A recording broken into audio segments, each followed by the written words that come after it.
స్తోత్రం. సైలెంట్గా ఉండాలి. పరిశుద్ధాత్మ పొందుకున్నవారు సైలెంట్గా ఉంటారా? ఎలా ఉంటారు?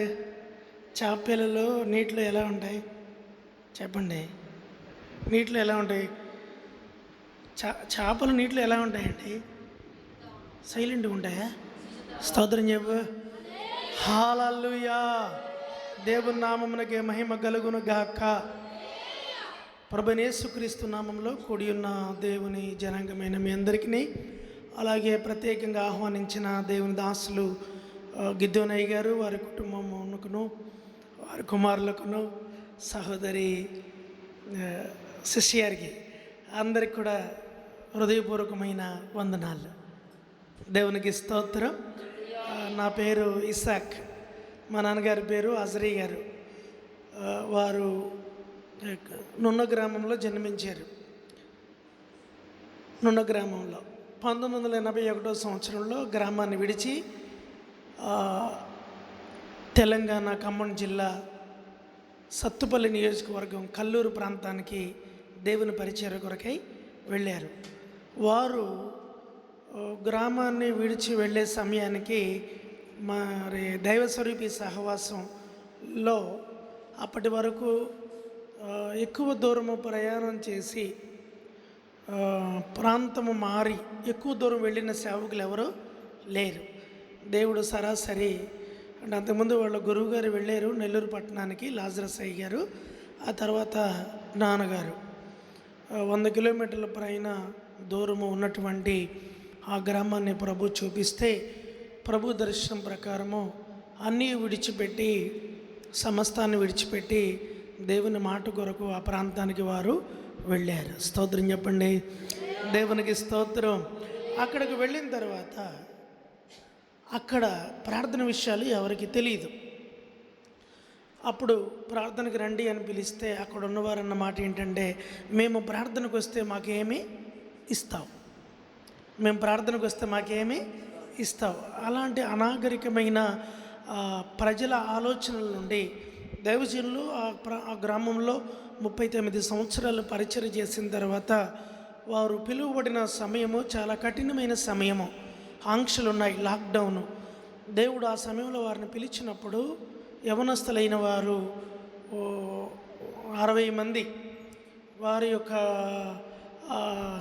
శవపేటికను, అంటే ఆ మహిమ కలిగినటువంటి ఆ శరీరము, వారు ఏ పిలుపునైతే అందుకొని వెళ్ళి ఏ దేహంతో అయితే సేవ చేశారో ఆ దేహమును మోయటానికి మారు మనసు ఉన్నవారు, మారు మనసు లేనివారు, అభిషక్తులు సైతము సుమారుగా 60 మంది ఆ దేహాన్ని మోసుకుంటూ వెళ్ళి భూస్థాపన కార్యక్రమాన్ని చేశారు. స్తోత్రం చెప్పండి. అందులో ఆ గ్రామం నుంచి యవనస్తులు సంతోషంగా రావడం దేవుడు చేసినటువంటి ఒక గొప్ప కార్యం. మొదటి వారి ఆలోచనలు ఏంటి? ప్రార్థనకు వస్తే ఏమి ఇస్తావు అనే దగ్గర నుంచి దేవుని సేవకుడి పెట్టిన తాగితే చాలు, మోస్తే చాలు, దీవెన అనే విధముగా యవనస్తుల యొక్క హృదయాలు త్రిప్పబడ్డాయి. స్తోత్రం చెప్పండి. దేవునికి స్తోత్రం. మరి ప్రియులు, ఆత్మీయులు, మరి దేవుని దాసులు గిద్దోనయ్య గారు 2007 నుంచి మా ఇద్దరిది మంచి స్నేహం. 2008లో మా పెద్దబాబు పుట్టారు. అన్నప్రసన్నప్పుడు కూడా దేవుని దాసులు అక్కడ ఉన్నారు. ఆ తర్వాత కొంత సమయం గ్యాప్ వచ్చింది. మరి ఎంత గ్యాప్ వచ్చినా ఏమైనా మరలా దేవుని దాసులను దేవుడు దర్శించారు, పరిశుద్ధాత్మను పొందుకున్నారు. మరి నేను నమ్మే విషయం ఏంటంటే, ప్రతి ఆదివారము ఏ సంఘమైనా సరే ప్రవచనాత్మకమైన వర్తమానము వినాలి. స్తోత్రం చెప్పండి. అలాంటి ప్రవచన వాక్యము వర్తమానముగా అందించే దేవుని సేవకులను దేవుడు మీ సంఘానికి కాపరిగా ఇచ్చారు. స్తోత్రం చెప్పండి. అదొక గొప్ప ధన్యత. మరి దేవుని దాసుల దగ్గరికి వెళ్ళి కొంతమంది అంటుంటారు, ఏమనంటే ఇస్సాకు మామూలు సామాన్యమైన మనిషి కాదు, పెద్ద ఖతర్నాక్. తెలుగు భాషలో చెప్పాలంటే ముదురు అంటారు. అయ్యగారి దగ్గరికి వెళ్ళి అలాగ చెప్తారు. నా దగ్గరికి వచ్చి ఏం చెప్తారు తెలుసా? గిద్దోని అయ్యగారు కూడా చెప్పండి, మామూలు వారు కాదు, ఇలాగ చెప్తారు. దేవునికి తెలుసు మామూలు వారమా కాదా, మామూలు వారమా కాదా. మనుషులు అటు ఇటు వెళ్ళి ఏది చెప్పినా దేవుడు తన పరిచర్యలో అసామాన్యులుగా మార్చారు. స్తోత్రం చెప్పండి, దేవునికి స్తోత్రం. లోకంలో ముదురులు అని అనుకోవచ్చు, కానీ ప్రభు పరిచర్యలో మటుకు లేతవారమే. స్తోత్రం చెప్పండి. ప్రభుకి ఎక్కువ ఎవరిష్టం? ఎవడు దీనుడై నలిగిన హృదయం కలిగిన వాడై నా మాట విని మునుగుచుండునో వాని యందే నేను దృష్టి ఉంచుచున్నాను. స్తోత్రం చెప్పండి. మనం ఎప్పుడు ఎలా ఉండాలి? విరిగి నలిగిన హృదయం. వారు ఇష్టం దేవునికి. మనకి ఎక్కువ ఎవరిష్టం? మన మాట వినేవారిష్టం, ఎప్పుడు మనకి ఎదురు చేసేవారు ఇష్టమా? స్తోత్రం చెప్పండి, దేవునికి స్తోత్రం. కాబట్టి దేవుని పరిచర్యలో దేవుడు గొప్ప ధన్యత ఇచ్చి ఉన్నారు. మరి దేవుని దాసులు ఈ స్థితికి రావడానికి ఎన్నో అవమానాలు, ఎన్నో పోరాటాలు ఎదుర్కొన్నారు, అవన్నీ తెలుసు. మరి మిత్రుడు, మాకు ఒక మిత్రుడు ఉన్నాడు, మేడూరులో ఉండేవారు, వాగ్దత్ బ్రదరు. తాను వారు నాకు ఇక్కడ రావాలని అయ్యగారు పిలిచినప్పుడు ఆ సహోదరులు గుర్తొచ్చారు. మంచి ఆత్మీయులు వారు. మేము చాలా ఆత్మీయంగా ఉండేవారము. మరి ఈ మందిర ప్రతిష్టకి నేను రావడం జరిగింది. దేవుడు ఆశ్చర్యకరంగా మందిర ప్రతిష్టను దేవుడు జరిగించారు. స్తోత్రం చెప్పండి, దేవునికి స్తోత్రం. దేవుడు ఎన్నో అద్భుతమైన ఆశ్చర్యమైన కార్యాలు మన ముందు కాలంలో ఇంకనూ దేవుడు అనేకమైనవి జరిగించును గాక. కొద్దిమందిగా ఉన్న సంఘాన్ని దేవుడు కొద్ది దినాలు విస్తరింపజేయును గాక. తన చిత్తంలో ఉన్న ప్రతి ఒక్కరిని ప్రభు నడిపించును గాక. ఆకర్షించే దేవుడు మన పక్షముగా ఏలయేసి దేవుడు వారిని పిలుచును గాక. Amen, amen. దేవునికి స్తోత్రం. నా తండ్రి గారు 1962 సంవత్సరంలో మారు మనసు పొందారు. వారు పొందిన మారు మనసు ఇప్పట్లో మనం ఎవరూ కలిగి ఉండలేదు. అటువంటి రక్షణను వారు కలిగి దేవుని యొక్క పరిచర్యలో మారు మనసు పొందిన తర్వాత వారి విశ్వాస జీవితాన్ని 59 సంవత్సరాలు కాపాడుకున్నారు. స్తోత్రం చెప్పండి.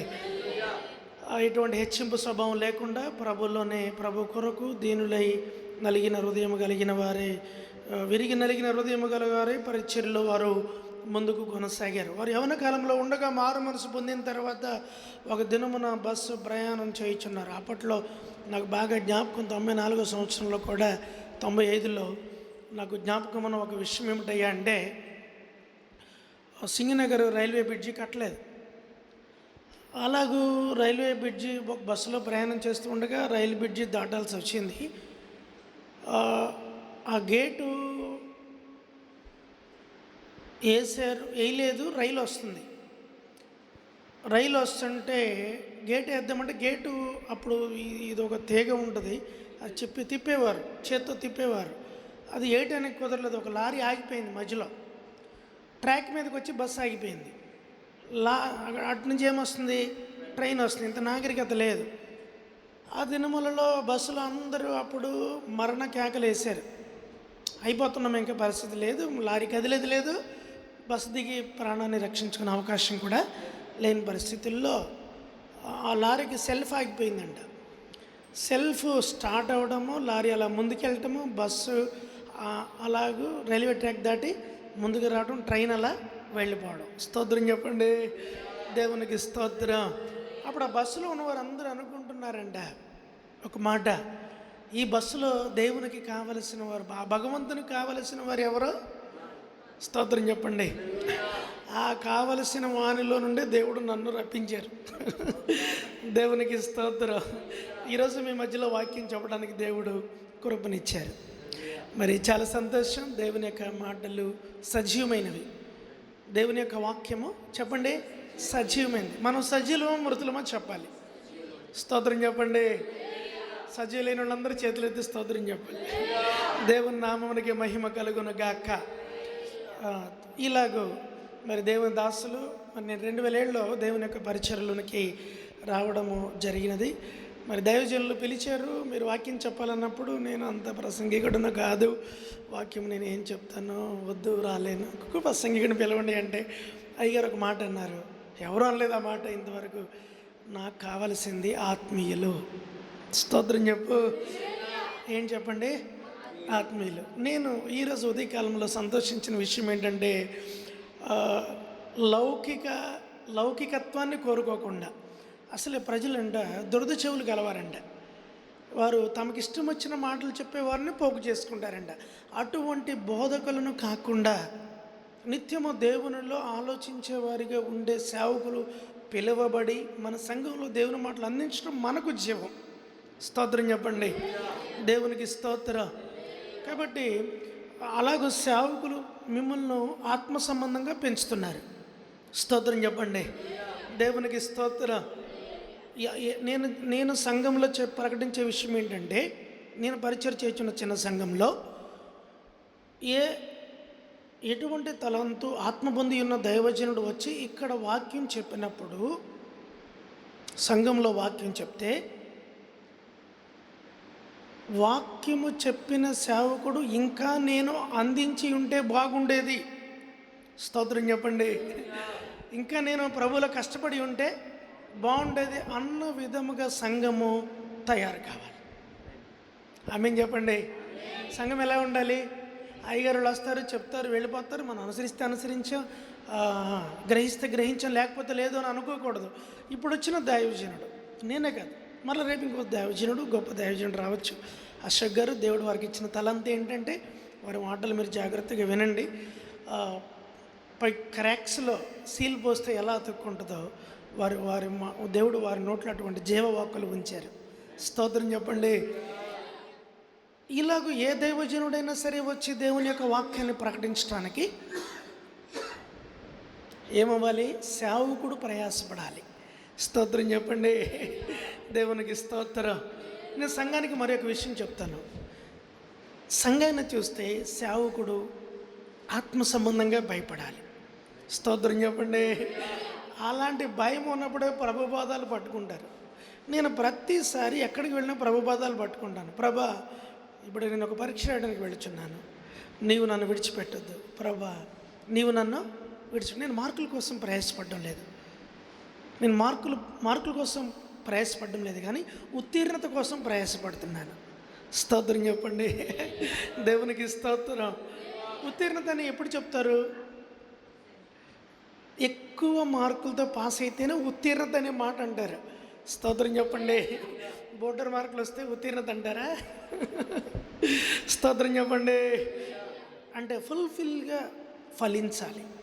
చెప్పబడిన మాటలన్నీ మీ హృదయంలో ఫలించాలి. దేవునికి స్తోత్రం. దేవుని నామమునకి మహిమ కలుగును గాక.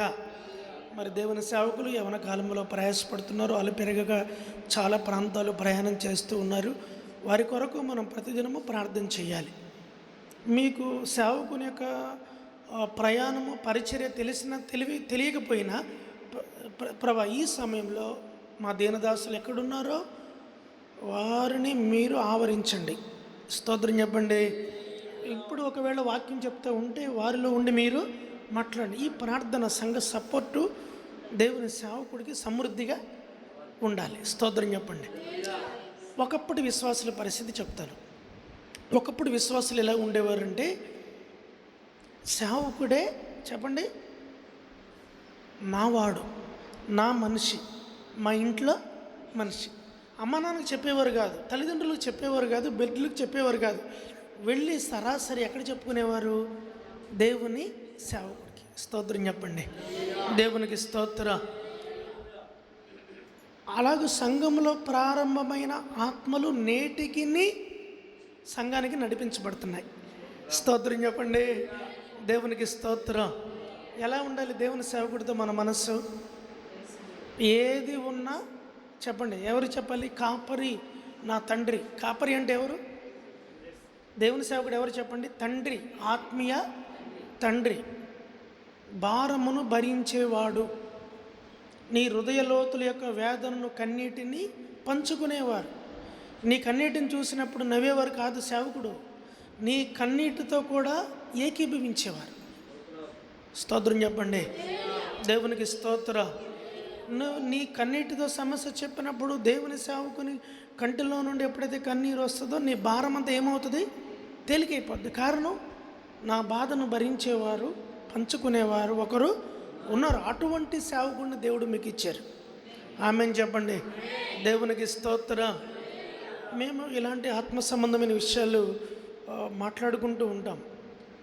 కొంతమంది ఎవరెన్ని రకాలుగా అనుకున్నా అనుకోకపోయినా మా మధ్యలో ఉన్నటువంటి ఆ ఆత్మ సంబంధమైన పరిపక్వత ప్రభువుకు తప్ప మరెవరికి తెలియదు, తెలియకూడదు కూడా. స్తోత్రం చెప్పండి, దేవునికి స్తోత్రం.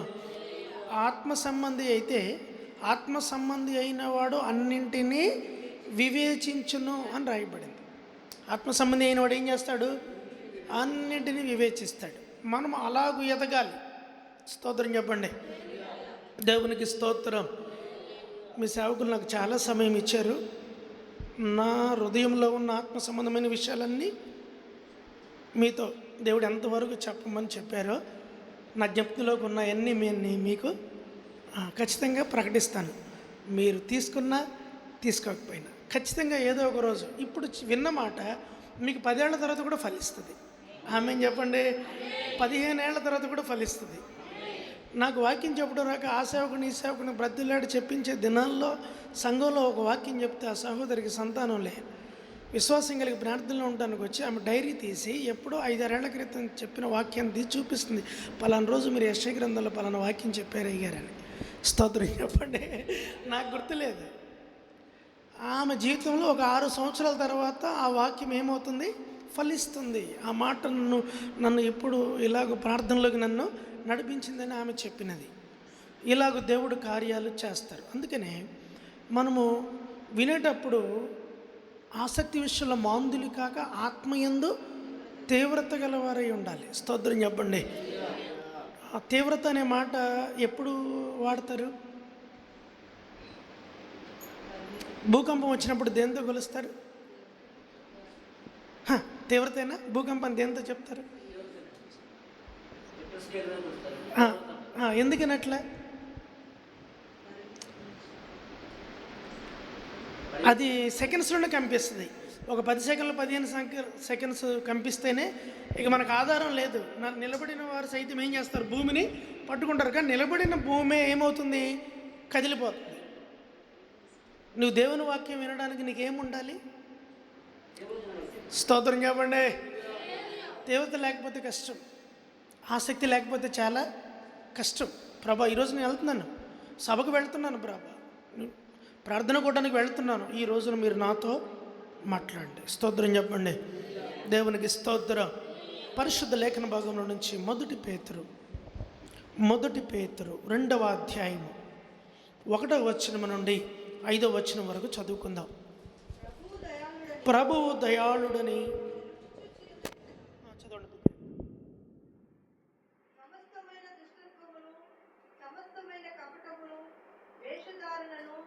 అసూయను సమస్త దూషణ మాటలను మాని కొత్తగా జన్మించిన శిశువులను పోలిన వారై నిర్మలమైన వాక్యమును పాలవలన రక్షణ విషయంలో ఎదుగు నిమిత్తము ఆ పాలను అపేక్షించుడి.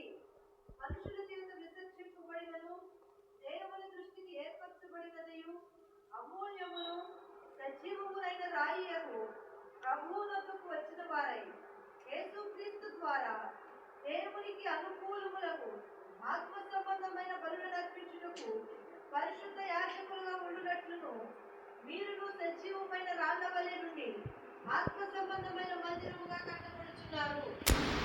ప్రార్థన.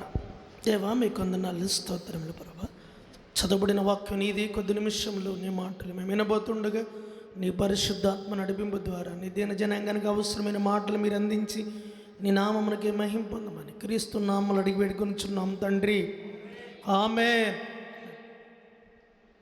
దేవునికి స్తోత్రం. శబ్దం రావట్లా. దేవునికి స్తోత్రం. హల్లెలూయా. ఇక్కడ చదువుకున్నటువంటి దేవుని యొక్క వాక్యంలో పేతురు ఎవరి శిష్యుడు? పేతురు యేసు ప్రభు వారి యొక్క శిష్యుడు. పేతురుకు చదువు ఉందా? చదువు లేదు. ధర్మశాస్త్రం మొత్తం తెలుసా? తెలియదు, ఏం తెలియదు. కానీ ఇవన్నీ ఎలా రాశారు? సంఘాన్ని గురించి మనం ఎలా జీవించాలో ఇవన్నీ ఎలా రాయగలిగారు? ఆత్మ ప్రత్యక్షత. స్తోత్రం చెప్పండి, దేవునికి స్తోత్రం. ఈ ప్రత్యక్షతల్లో సంఘము గురించి, సంఘానికి ఆయన ఏం చెప్తున్నారంటే 2వ అధ్యాయంలో, ప్రభువు దయాళుడని మీరు రుచి చూచియున్న ఎడల సమస్తమైన దుష్టత్వమును, సమస్తమైన కపటమును, వేషధారణను, అసూయను, సమస్త దూషణ మాటలను మాని క్రొత్తగా జన్మించిన శిశువులను పోలిన వారై. చాలు చాలు చాలు. సంఘంలో చేర్చబడి ఉన్నటువంటి వారు, సంఘానికి నడిపించబడేవారు, ప్రభువు దయాళుడని మీరు రుచి చూచి ఉన్న ఎడల. స్తోత్రం చెప్పండి. దేవునికి స్తోత్రం. ప్రభు ఎవరిని మనం రుచి చూచి ఉన్నాము? ప్రభువు దయాళుడని. ఒక పాట కూడా ఉంది, సన్నోతించెదను దయాళుడవు నీవని, దయాళుడవని సన్నోతించెదను, సన్నోతించెదను.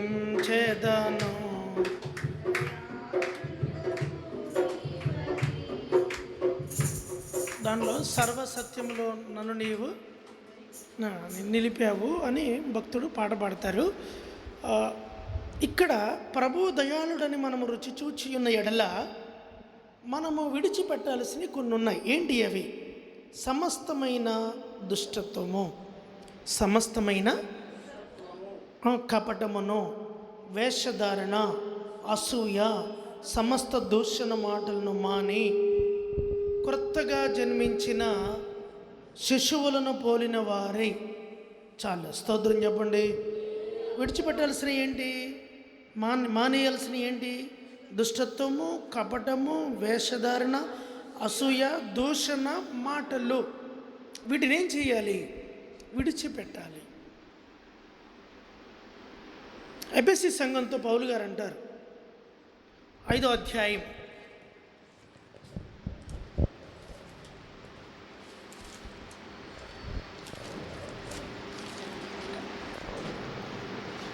5:1 కావున మీరు ప్రియులైన పిల్లల వల్లే దేవుని పోలి నడుచుకొనుడి.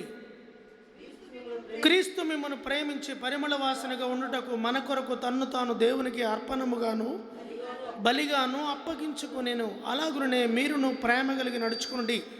మీలో జారత్వమే కానీ, ఏ విధమైన అపవిత్రతయే కానీ, లోభత్వమే కానీ వీటి పేరైనను ఎత్తకూడదు. ఇదే పరిశుద్ధులకు తగినది. స్తోత్రం చెప్పండి. దేవునికి స్తోత్రం. ప్రియులైన పిల్లల వలె దేవుని పోలి మీరు నడుచుకోవాలి. స్తోత్రం చెప్పండి. ప్రభువును పోలి నడుచుకోవాలి అంటే మనం ఎలా ఉండాలి? 4వ వచనం, 1 పేతురు 2వ అధ్యాయం 4వ వచనం, మనుషుల చేత విసర్జింపబడినను దేవుని దృష్టికి ఏర్పరచబడినదియు అమూల్యమును సజీవమునైన రాయగు ప్రభువునొద్దకు వచ్చిన వారై యేసుక్రీస్తు ద్వారా దేవునికి అనుకూలములగు ఆత్మ సంబంధమైన బలులను అర్పించుటకు పరిశుద్ధ యాజకులుగా ఉండునట్లు మీరు సజీవమైన రాళ్ల వలె ఉండి ఆత్మ సంబంధమైన మందిరముగా కట్టబడుచున్నారు. స్తోత్రం చెప్పండి. దేవునికి స్తోత్రం. ఎవరు మనము? సజీవమైన రాళ్ళము. ఎందుకు సజీవమైన రాళ్ళు మనము? ఆత్మ సంబంధమైన మందిరముగా దేవుని కొరకు ఏమవ్వాలి? మనము నిర్మాణం కావాలి. సంఘానికి వచ్చేవారు అలాగూ నిర్మాణం కాకపోతే సంఘము పెరగదు. సంఘము పెరగదు. నడిపించబడుచున్న ఆత్మలు వర్ధిల్లవు. దేవునితో సహవాసం చేయటం అంటే సామాన్యమైన విషయం కాదు. ఆయనతో మనము సహవాసం చేసిన ఎడల అని రాయబడింది వాక్యము. ఎవరితో సహవాసము? దేవునితో. అది ఏ సహవాసము? అన్యోన్యమైన సహవాసము. స్తోత్రం చెప్పండి. దేవునికి స్తోత్రం. అన్యోన్యమైన సహవాసము ఎంతమందితో చేయగలుగుతాం? చాలామంది షేక్ హ్యాండ్ ఎవరు? ఎందుకని? షేక్ హ్యాండ్ ఇచ్చినా ఇలా ఇస్తారు, అరచేతిలో చేయి పెట్టేస్తారు. దాని అర్థం ఏంటి? ఈ ఈ క్షణం వరకే, ఇక మరలా నువ్వు ఈ ఫంక్షన్లో గంట ఉన్నా 2 గంటలను నన్ను పలకరించి మాకు అంటారు. కొంతమంది షేక్ హ్యాండ్ పట్టుకొని విడిచిపెట్టరు. అంటే ఇప్పుడు నువ్వు నాకు చాలా కాలమునకు కనబడ్డావు, ఇప్పుడు ఇప్పుడు ఇక్కడ ఉన్నంతసేపు కూడా నిన్ను విడిచిపెట్టడానికి నేను సిద్ధంగా లేను అని ఇలాగ తెలియపరుస్తూ ఉంటారు కొన్ని సంకేతాల ద్వారా. దేవునితో అన్యోన్యమైన సహవాసము మనకు అవసరం. స్తోత్రం చెప్పండి. దేవునికి స్తోత్రం. నీకు అన్యోన్యమైన సహవాసం కావాలి అంటే నువ్వు చీకట్లో నడవకూడదు. స్తోత్రం చెప్పండి. పిలిపిలికి రాసిన పత్రికలో ఈ మాట రాయబడి ఉంటుంది. పిలిపిలికి రాసిన పత్రిక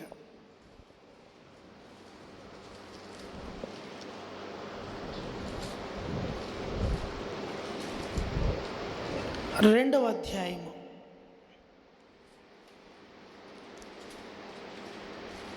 14వ వాక్యము.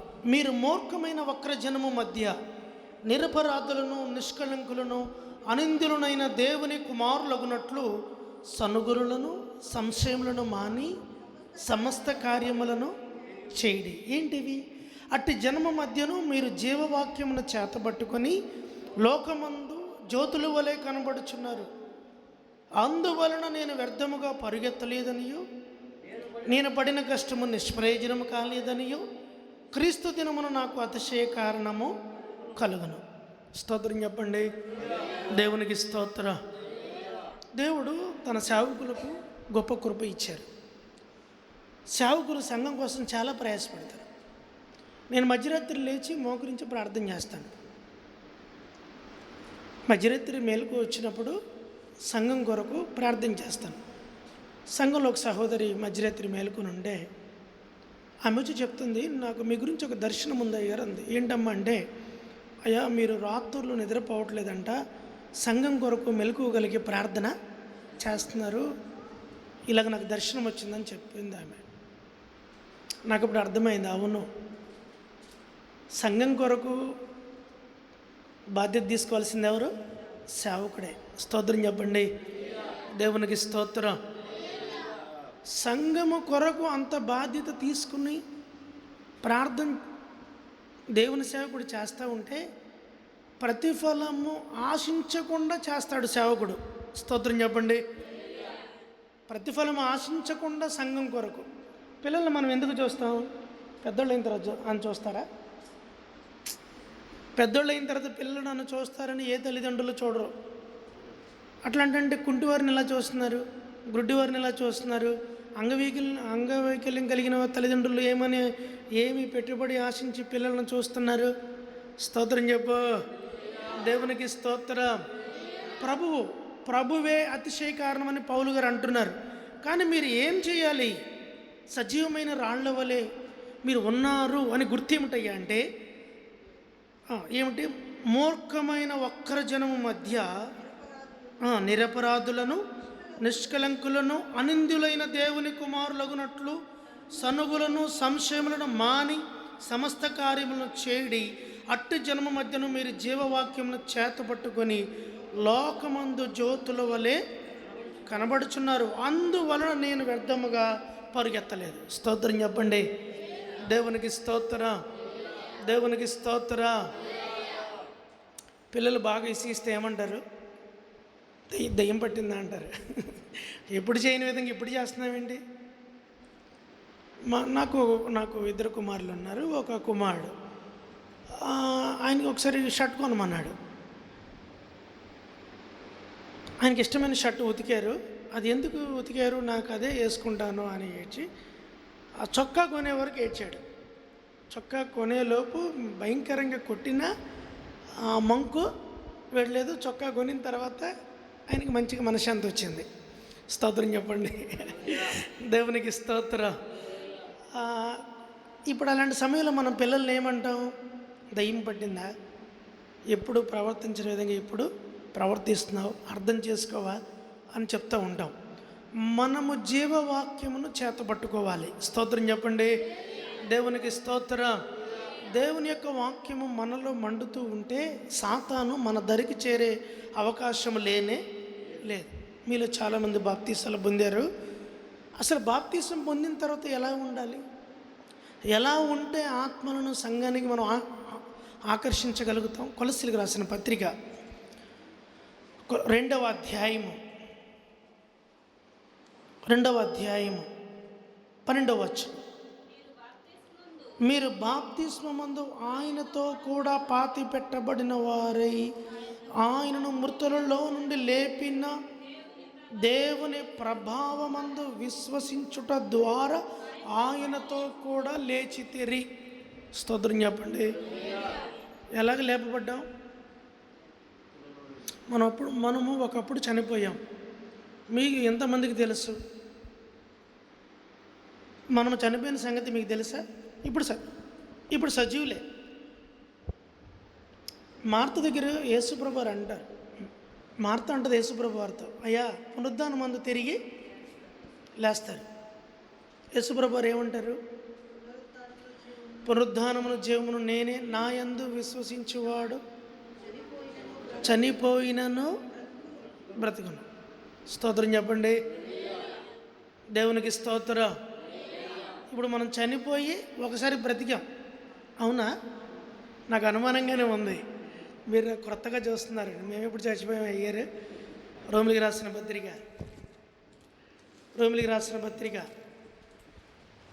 6వ అధ్యాయము 3వ వాక్యము. క్రీస్తు యేసులోనికి బాప్తిస్మం పొందిన మనమందరము ఆయన మరణములోనికి బాప్తిస్మం పొందితమని మీరు ఎరుగరా? స్తోత్రం చెప్పండి. దేవునికి స్తోత్రం. ఎందుకు మనము అలాగూ మరణములో ఏకీభవించాం? 4వ వచనము. తండ్రి మహిమ వలన క్రీస్తు మృతుల్లో నుండి ఎలాగూ లేపబడినో అలాగే మనము నూతన జీవము పొందిన వారమై నడుచుకున్నట్లు మనము బాప్తిస్మము వలన మరణములో పాలు పొందుటగా ఆయనతో కూడా పాతి పెట్టబడితిమి. మరియు ఆయన మరణము యొక్క సాదృశ్యమందు ఆయనతో ఐక్యము గలవారమైన ఎడల ఆయన పునరుద్ధానం యొక్క సాదృశ్యమందును ఆయనతో ఐక్యము గలవారమై యుందము. స్తోత్రం చెప్పండి. దేవునికి స్తోత్రం. ఎప్పుడు మనం ఐక్యమయ్యేది? మరణము యొక్క సాదృశ్యమందు ఆయనతో ఐక్యమైతేనే పునరుద్ధానం యొక్క సాదృశ్యమందు ఆయనతో మనము ఐక్యమవుతాం. ఇప్పుడు నీవు లోకంలో చచ్చినవాడు, బ్రతికినవాడువా? చెప్పండి. లోక సంబంధమైన విషయాలు మనలను ఎట్టి విధముగాను ప్రభావితము చేయకుండునుగాక. ఆటి విషయాల్లో, లోక సంబంధమైన విషయాల్లో మనము పడిపోకూడదు. కొంతమంది 5 సంవత్సరాలు 10 సంవత్సరాలు రక్షణ కాపాడుకుంటారు. కొంతమంది 10-15 సంవత్సరాలు కాపాడుకొని మిగతా 5-10 సంవత్సరాలు అనుభవం మీద నెట్టుకొని వస్తారు. అలాగే నీ ఆత్మీయ సాక్ష్యాన్ని 30 సంవత్సరాల వరకు నువ్వు 10 సంవత్సరాలు దేవుల్లో బ్రతుకున్న అనుభవం మీద 10-15 సంవత్సరాలు నెట్టుకొని రావచ్చు, ఇబ్బంది లేదు. అంత మాత్రంలో నీవు సజీవుడవు కాదు. నువ్వు ఎప్పుడు ఎలాగ ఉండాలి? క్రీస్తులో ఎప్పుడు బ్రతికి ఉండాలి. క్రీస్తులో ఎప్పుడు జీవము కలిగి నీవు ఉండాలి. ప్రభుతో మాట్లాడే అనుభవం లేకపోతే, పరిశుద్ధాత్మ దేవుని అనుభవము, ఆ స్పందన మనలో లేకపోతే చెప్పండి, అన్నీ పోగొట్టుకున్నట్లు లెక్కే. స్తోత్రం చెప్పండి. దేవునికి స్తోత్రం. ఆ స్పర్శ మనల్ని తాకకపోతే, అందుకే భక్తుడు పాత నిబంధన కాలంలో ఒక ప్రార్థన చేశారు. ఏంటో తెలుసా ప్రార్థన? మనలో ఉన్న అంతరంగ పురుషుడు ప్రతిదినం ఏమవ్వాలి? నూతన పరచబడుతుండాలి. హృదయములను పరిశీలించు దేవా, నీతి కలిగిన దేవా. ఏం చూస్తున్నాడు దేవుడు? ప్రతివాని యొక్క అంతరంగాన్ని. స్తోత్రం చెప్పండి. ఆయన అంటారు, నీవు పరిశీలించి చూచావు, నా అంతరంగాన్ని చూసావు, నీకు ఏ దురాలోచనయు నాలో. స్తోత్రం చెప్పండి. ప్రభా నన్ను చూడు, ప్రభా నన్ను చూడు, నీకు ఆయాసకరమైన మార్గము నా యందున్నదేమో చూడు అని ఎప్పుడైనా ప్రార్థన చేసావా? ఇడిచిపెట్టు నీకు ఇష్టం ఉంటే కదా. నీకు ఇడిచిపెట్టు ఇష్టం ఉంటే, ప్రభు నీకు విరోధమైనది ఏది నాలో ఉండడానికి వీలు, నీకు ఇష్టం లేనిది ఏది నాలో, నా గృహంలో, నా యొద్ద, నా కుటుంబంలో ఉండడానికి వీలు. స్తోత్రం చెప్పండి. ఈ ప్రార్థన రావాలి నీలో నుండి, ఈ ప్రార్థన రావాలి. నువ్వు అడగాలి ప్రభుని. ఆయన 139వ కీర్తనలో ఒక ప్రార్థన చేస్తారు చూడండి. 139వ కీర్తన 1వ వచనం. యెహోవా నీవు నన్ను పరిశోధించి తెలుసుకొని ఉన్నావు. నేను కూర్చుండుట నేను లేచుట నీకు తెలియను. గ్రహించుచున్నావు. నా నడకను నా పడకను పరిశీలన చేసావు, తెలుసుకున్నావు. యెహోవా అది నీకు పూర్తిగా తెలిసి ఉన్నది. స్తోత్రం చెప్పండి దేవునికి. స్తోత్ర. వెనకను ముందును నీవు నన్ను ఆవరించి ఉన్నావు. ప్రభు ఎక్కడున్నారు చెప్పండి? వెనకను ముందును ఉన్నారు. మరలా ఏముంచారు చెప్పండి? స్తోత్రం చెప్పండి దేవునికి. స్తోత్ర. పిల్లలు చేయి పట్టుకుంటారా, విడిచిపెడతారా? ఈ మధ్య ఒక గ్రామానికి ప్రయాణమై వెళ్ళాం. గృహప్రవేశం ఉంటే వెళుతుంటే ఆ ఊర్లో గేదెలు అడ్డు వచ్చాయి. మూలమలుపు చిన్నగానే ఉన్నాం. ఇంత బుడతడు అడుగున్నర ఉంటాడు, చిన్న పిల్లాడు. గేదెల కాళ్ళ సందుల నుంచి దూరొచ్చాడు. అంత బుడతడు. సడన్గా గేదెలు ఉన్నాయని మేము ఆపబట్టి సరిపోయింది. తెలీదు. ఇప్పుడే చేయి పట్టుకున్నారంటే ఏంటి చెప్పండి? స్తోత్రం చెప్పండి. నీవు అనుకో, మాకు నేను పరిపక్వత సంపాదించాను, ఇక నేను నిలబడగలను, ఇలాగూ నీవు ఎప్పుడు అనడానికి వీలు లేదు. దేవుని సన్నిధిలో నీవు సజీవమైన రాయివి. ఈయన అంటున్నారు, నేను ఎక్కడికి వెళ్తానయ్యా? నీ ఆత్మ ఎదురుండి నేను ఎక్కడికి వెళ్తాను? నీ సన్నిధిని నేను ఎక్కడికి పారిపోతాను? ఆకాశంకి ఎక్కినప్పుడు నువ్వు అక్కడ ఉన్నావు, నేను పాతాళ మందు పడుకున్నప్పుడు. స్తోత్రం చెప్పండి దేవునికి. స్తోత్రం. చివరి వచనంలో ఒక మాట అంటున్నారు ఆయన, నీకు ఆయాసకరమైన మార్గము నా యందున్నదేమో చూడుము, నిత్య మార్గమున నన్ను. స్తోత్రం చెప్పండి దేవునికి. స్తోత్రం. దిశ తెలిస్తేనే దశ మారుద్ది. ఆమేన్ చెప్పండి. ఏం తెలవాలి ముందు? దిశ తెలిస్తేనే దశ మారుద్ది. దశ మారిన తర్వాత దిశను మర్చిపోకూడదు. దశ మారిన తర్వాత దిశను మర్చిపోకూడదు. స్తోత్రం చెప్పండి. భక్తుడు దేవుడు ఒక మాట అంటారు, నా కొండ నీవే, నా కోట. మన పిల్లల్ని ఏమైనా ముడుచుకుంటాం? నా కొండ, నా కాసులు, నా బంగారు. తొక్కు నాన్న, నన్ను మీదకి ఎక్కి తొక్కు. రేపు నిజంగా పడుకున్న పరును మంచం పరులు లేపుతాడు. వయసు పెరిగిన తర్వాత ఏం చేస్తాడు? ఇసుకిచ్చే పనులు చేస్తే అప్పుడు అంటారు, రే బాబు నిన్ను మురుసుకుంది ఎందుకు నాయనా? నిన్నెంతగా మురుసుకున్నాను? నిన్నెంతగా ఎంతగా మురుసుకున్నావు? ఇల్లు ఊడ్చేటప్పుడు కూడా ఈ మీద మోసావు. స్తోత్రం చెప్పు. విడిచిపెట్టావు నీ పిల్లల్ని. దేవునికి అంత ప్రేమ లేదా? స్తోత్రం చెప్పండి. ఇశ్రాయేలును కాపాడువాడు కొనకడు. ఈ మధ్య ప్రార్థనలో ఉంటే మధ్యలో లేచి నేను చర్చిలోకి వెళ్తే ఈ వాక్యం వస్తుంది, ఇశ్రాయేలును కాపాడువాడు కొనకడు. నేను వెంటనే మోకాళ్ళేసి ప్రార్థన చేస్తున్నాను, ఏంటి ప్రభా ఈ వాక్యం ఇస్తున్నావు ఏంటి అని ప్రార్థన చేస్తే 2-3 గంటలకి అలాగూ ఫోన్ వచ్చింది. అయ్యగారు ఇలాగ బైక్ మీద నుంచి కింద పడిపోయాను, దెబ్బలు తగిలాయి, కాలు నిలబడట్లేదు.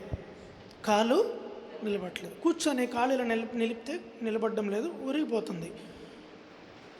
నేను ఆయన చూసి కాలు నరం ఏమైనా దెబ్బతిందేమో అని అనుకున్నాను. ఆయన కొంచెం అల్ప విశ్వాసంతో అడపదడప మందిరానికి వస్తున్నాడు. ఇప్పుడు వెళ్ళి ఏం ప్రార్థన చేయాలి సేవకుడిగా?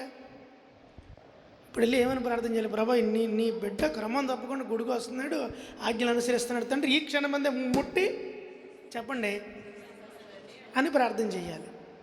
నాకు రావట్లే ఆ ప్రార్థన. మీకు వస్తుంది కానీ ఆ ప్రార్థన నాకు రాలేదు ఎప్పుడు. ఇప్పుడు నేను ప్రార్థన చేస్తే కార్యం జరుగుద్దా లేదా? అసలే ఈయనకి తగిన పరిశుద్ధత లేదు, ఆత్మీయ క్రమం లేదు, ఆత్మీయ సాక్ష్యం కూడా లేదు. కానీ ఆయన అంటున్నాడు ఆ బాధతో బాధపడుతూ, ఎక్స్రే కానీ స్కానింగ్ అని తీసుకోయ్యా, మెయిన్ నర్వ్ ఎంత దెబ్బతిందంటే అన్నాడు. అయ్యగారు నాకు ఒక విశ్వాసం ఉందన్నాడు. ఏంటంటే అన్నాడు, మీరు ప్రార్థన చేసిన కొబ్బరి నూనె అక్కడ రాసి ప్రార్థన చేస్తే నా కాలు నిలబడుద్దని నాకు విశ్వాసం. స్తోత్రం చెప్పండి. నేనైతే విశ్వాసం లేకుండానే ప్రార్థన చేసి ఇంటికి వచ్చాను. మళ్ళీ వెంటనే ఫోన్ చేస్తే బాగోదు కదా, ఎందుకంటే నాకు విశ్వాసం లేదు కదా. 2 రోజుల తర్వాత మళ్ళీ ఫోన్ చేశాను, అయ్యా కాలు ఎలా ఉందని. అయ్యా ట్రాక్టర్ నడపడానికి వెళ్ళాను అన్నాడు. స్తోత్రం చెప్పండి. ఆయన ట్రాక్టర్ డ్రైవరు. ట్రాక్టర్ నడపడానికి నేను వెళ్ళాను అయ్యగారు అని అన్నాడు.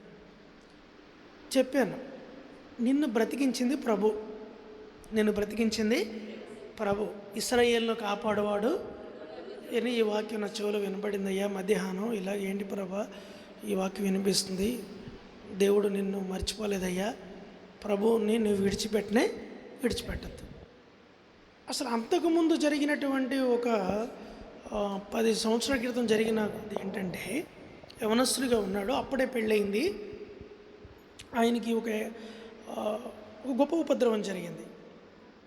దేవుడు మనల్ని ఎంత ప్రేమిస్తున్నాడు, నీవు సజీవమైన రాయిగా ఉండడానికి దేవుడు ఎంత నిన్ను దృష్టి ఉంచుతున్నారనే విషయము తెలియడానికి మీకు ఈ అనుభవాన్ని చెప్తున్నాను. ఆ యవనస్తుడు ట్రాక్టర్ డ్రైవరు, బ్రిక్ రాళ్ళు తయారు చేసే దానిలో పనిచేస్తాడు. అయితే షుగర్ ఫ్యాక్టరీలో బూడిద ఉంటుంది, యాష్ షుగర్ ఫ్యాక్టరీ ఉంది కల్లూరులో. మనకది చెరుకు పిప్పితోనో అలాగూ బూడిద అది చాలా వేడిగా ఉంటుంది. ఫ్యాక్టరీ ఆడుతుంది, అది పెద్ద గుట్టగా ఉంది. ఈ ట్రాక్టర్ వాళ్ళు వెనక డోర్ తీసేసి తీసుకెళ్ళి ఆ గుట్టకు తగిలిస్తే యాష్ వచ్చి ట్రక్కులో పడిపోద్ది. ట్రక్కు ముందుకు జరిపి మళ్ళీ డోర్ పెట్టుకుంటారు వాళ్ళు. అలాంటి పరిస్థితుల్లో ఈయన అలాగూ బూడిద నిండిన తర్వాత ట్రాక్టర్ ముందుకు జరిపి వెనక్కి వెళ్ళి డోర్ వేసే లోపల ఇంకా పెద్దగా ఎత్తుగా ఉన్న ఆ బూడిద గుట్ట జారి వచ్చి ఈయన్ని ముంచేసి ఇలాగూ మొహాన్ని, అంటే అది వేడి మీద ఉంది ప్లస్ భారంగా గుట్ట కదా, ఉరిగి వచ్చేసింది. ఈ ముఖాన్ని ఆ ట్రాక్టర్ డోర్లు తీసి లింక్ ఉంటుంది వంకర టింకరగా, దానికేసి నొక్కేసింది. ఆయన కోమలోకి వెళ్ళిపోయాడు. అప్పుడే ఎవరో ఇంకో ట్రాక్టర్ ఆయన చూసి, ఏంటి ట్రాక్టర్ ఉంది మనిషి లేడని చూస్తే వెనక డోర్ వేయడానికి వెళ్తే జుట్టు కనపడుతుందంట. వెంటనే కేకలేసి ముందుకు జరిపి ఆయన్ని తీసి ట్రాక్టర్ ముందుకు పెట్టి తీసి హాస్పిటల్ తీసుకెళ్తే కోమా పరిస్థితిలో ఉన్నాడు. ఆశ్చర్యకరంగా 2 గంటల తర్వాత ఆయనకు కోమాలో నుంచి మెలకు వచ్చింది. స్తోత్రం చెప్పండి, దేవునికి స్తోత్రం. అప్పుడు డాక్టర్ గారు అన్నారంట, నీవు బ్రతకడము నీ అదృశ్యము, దేవుడు నిన్ను కాపాడిందంటే దేవుడే నిన్ను కాపాడాడు, మేం కాదు అని అంటే ఆయన అన్నాడంటే, ఏమండి నేను ఊరి చివరి నజరీగా చర్చికి వెళ్తానండి అని చెప్పాడు. దేవునికి స్తోత్రం. డాక్టర్ గారు సాక్ష్యం ఇచ్చారంట, నువ్వు బ్రతుకున్న రోజులు ఆ దేవుడిని ఆయన అన్యుడు, యేసుప్రభుని నమ్ముకోలే, నీ దేవుడు బ్రతికించాడు కాబట్టి ఆయన ఏం చేశాడు, యేసయ్యని విడిచిపెట్టేశాడు. కానీ ప్రభువు మట్టుకు దేవుడు ఆయనను ఇజ్రాయేలుగా పిలిచి ఉన్నాడు. స్తోత్రం చెప్పండి, దేవునికి స్తోత్రం, దేవునికి స్తోత్రం. నీవు సజీవమైన రాయిగా కట్టబడాలి. దేవుడు నీ అంతరంగాన్ని పరిశీలిస్తున్నారు. ఇక్కడ చూస్తే 23 వాక్యం 139:23, నీవు నన్ను పరిశోధించి నా హృదయము తెలుసుకుని ఉన్నావు, నన్ను పరీక్షించి నా ఆలోచనలను తెలుసుకో. స్తోత్రం చెప్పండి, దేవునికి స్తోత్రం, దేవునికి స్తోత్రం. కాబట్టి దేవుని విషయములలో నీవు ఆయనకు అప్పగించుకునేవానిగా ఉండాలి. సంఘానికి నడిపించబడుచున్న వారు నా జీవితంతో ఇతరులకు నిమిత్తము లేదు అని చెప్పడానికి వీలు లేదు. నీవు ఒక ప్రభావమును నమ్మావు, ఆ ప్రభావము ద్వారానే నువ్వు బ్రతుకుచున్నావు సంఘంలో. స్తోత్రం చెప్పండి. దేవునికి స్తోత్రం. అదేనా కొలస్సీలకు రాసిన పత్రిక 2వ అధ్యాయంలో నిన్న చదువుకున్నాం కదా. ఏంటిదా వాక్యము? 2:12 మీరు బాప్తిస్మమందు ఆయనతో కూడా పాతి పెట్టబడిన వారై ఆయనను మృతుల్లో నుండి లేపిన దేవుని ప్రభావమందు విశ్వసించుట ద్వారా ఆయనతో కూడా లేచితిరి. స్తోత్రం చెప్పండి. దేని యందు విశ్వాసం ఉంచాల్సింది మనం? దేవుని ప్రభావమందు. స్తోత్రం చెప్పండి. దేవునికి స్తోత్రం. పాత నిబంధనలో ఆది ఖండంలో యాకోబు మనందరికీ బాగా తెలుసు. ఎవరు యాకోబు? ఎవరు? ఇస్సాకు కుమారుడు. యాకోబు జీవితం దేవుడు ఇశ్రాయేలుగా యాకోబుని ఇశ్రాయేలుగా దేవుడు మార్చారు. రాజు అడుగుతారు, నీవు జీవించిన సంవత్సరాలు ఎన్ని అని అడిగితే ఆయన అంటారు, అయ్యా నేను యాత్ర చేసిన సంవత్సరాలే ఎక్కువ, యాత్ర చేసిన దినములే నా ఎక్కువ, నేను జీవించిన అంటే నేను సంతోషంగా ఉన్న రోజులు చాలా తక్కువ. స్తోత్రం చెప్పండి. దేవునికి స్తోత్రం. ఆయన జీవితంలో ఒకరోజు ఒక సమాచారం విన్నాడు. ఏంటి ఆ సమాచారం అంటే, ఆయనకి ఇష్టమైన కుమారుడు పేరేంటి? ఆయన పేరు యోసేపు బ్రతికి ఉన్నాడనే మాట విన్నాడు. స్తోత్రం చెప్పండి. ఆయన ప్రాణం ఏమైంది చెప్పండి? చెప్పండి, అందరు చెప్పండి ఆ మాట. ఆయన ప్రాణం ఏమైంది? తెప్పరిల్లింది. తెప్పరిల్లింది. ఏమైందండి? తెప్పరిల్లింది. స్తోత్రం చెప్పండి. అంటే మన యొక్క ఆత్మ ఎప్పుడు ఏం కోరుకుంటుంది? జీవవాక్కులు. స్తోత్రం చెప్పండి. సంతోషమునిచ్చే సమాచారము మనకు కావాలి. మన చెవులకు ఆనందాన్నిచ్చే సమాచారము మనకు కావాలి. స్తోత్రం చెప్పండి. ఎందుకు అంటే నువ్వు సజీవమైన రాయిగా నీవు ఉండడానికి దేవుని మందిరంలో నువ్వు సాక్ష్యం ఇవ్వాలంటే, నువ్వు పోగొట్టుకున్నవాడు అయితే లేచి ఏమి నిలబడి సాక్ష్యం చెప్తావు? నా కుమారుడు ఇంటర్మీడియట్ పాస్ అయితే ఏం పెట్టుకుంటా అన్నాడు? పలహారం. సాక్ష్యం ప్లస్ పలహారం. ఫెయిల్ అయ్యాడు. స్తోత్రం చెప్పండి. ఫెయిల్ అయ్యా కాబట్టి నేను పలహారం పెట్టను, సాక్ష్యం చెప్పను అన్నాడు. ఎవరు పెచ్చోడా? పాస్ అయితే పలహారం, ఫెయిల్ అయితే పలహారం పెట్టను. కాదు, అవసరానికి వేసిన వాడుకోవడం ఏంటి? మొక్కుబడి చేసుకుంది సజీవుడికి. స్తోత్రం చెప్పు. చెప్పాను, సంఘంలో అందరూ పాస్ అయితే పెడతారు, కానీ మా వాడు ఫెయిల్ అయ్యాడు. అయినా మేము మొక్కుబడి చేసుకున్నాం. ఎవరికి? జీవం కలిగిన దేవునికి. 2వ సంవత్సరం సెకండ్ ఇయర్ స్టార్ట్ అయింది. బ్యాగ్ కొన్నాడు, బుక్స్ కొన్నాడు, అన్నీ కొన్నాడు. 4 రోజులు వెళ్ళాడు. 5వ రోజు కాలేజీకి వెళ్ళనన్నాడు. స్తోత్రం చెప్పండి. వారం రోజులైంది, వెళ్ళనన్నాడు. సేవ చేస్తామంటే సేవ చేస్తానన్నాడు. నువ్వు ఎక్కడికి వెళ్తే అక్కడికి వస్తా అంటున్నాడు.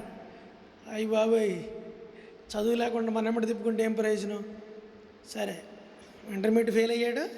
చెప్పండి, మళ్ళీ కాలేజీకి వెళ్ళన్నాడు.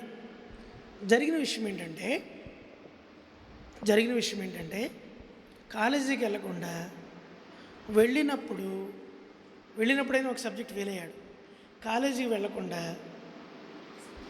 వెళ్ళినప్పుడు కంటే కూడా ఇంకా 6 మార్కులు ఎక్కువ వచ్చాయి సెకండ్ ఇయర్లో. స్తోత్రం చెప్పండి. దేవునికి స్తోత్రం. అసలు ఎవరితో మనకున్నది బాండ్? మన తీర్మానాలు, మన నియమములు, మన నిబంధనలు, మనం మాట్లాడేది. ఇప్పుడు మనం ప్రార్థన చేస్తాం. ఎవరికి ప్రార్థన చేసేది? చెప్పండి, సజీవునికేనా? స్తోత్రం చెప్పండి. ఆయన పేరేంటో తెలుసా? ప్రార్థన ఆలకించేవాడు. స్తోత్రం చెప్పండి. దేవునికి స్తోత్రం. నీవు దేవుని సన్నిధిలో నువ్వు ఎలా ఉండాలయ్యా అంటే, ఆయనకు నీకు ఆయాసకరమైనది ఏది లేకుండా నీవు చూసుకోవాలి.